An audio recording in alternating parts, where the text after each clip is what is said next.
News 24। ভারতের বিমানবন্দর কর্তৃপক্ষ NSCBI বিমানবন্দর বেসামরিক বিমান পরিবহন মন্ত্রকের পরিচালক মিসেস তানভি সুন্দরিয়ালের NBSBI বিমানবন্দর পরিদর্শন।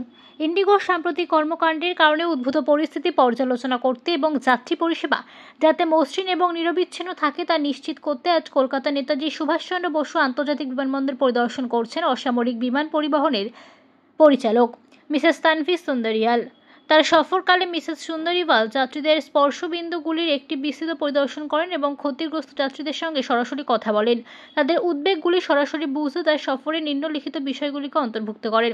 তিনি বিভিন্ন স্থানে অপেক্ষারত যাত্রীদের সঙ্গে কথা বলছেন এবং তাদের কার্যক্রম স্থিতিশীল করতে এবং সামগ্রিক ভ্রমণের অভিজ্ঞতা উন্নত করতে MOC এর অব্যবহৃত প্রচেষ্টার আশ্বাস দিয়েছেন। তিনি যাত্রীদের সুবিধা এবং সুরক্ষা সর্বোচ্চ অগ্রাধিকার নিশ্চিত করার জন্য MOC এর প্রতিশ্রুতি পুনর্ব্যক্ত করেন এবং জোর দিয়ে বলেন যে মন্ত্রণালয় পরিস্থিতি নিবিড়ভাবে পর্যবেক্ষণ করছে এবং পরিষেবাগুলি দ্রুত স্বাভাবিকভাবেই পূর্ণ সহায়তা প্রদান করবে।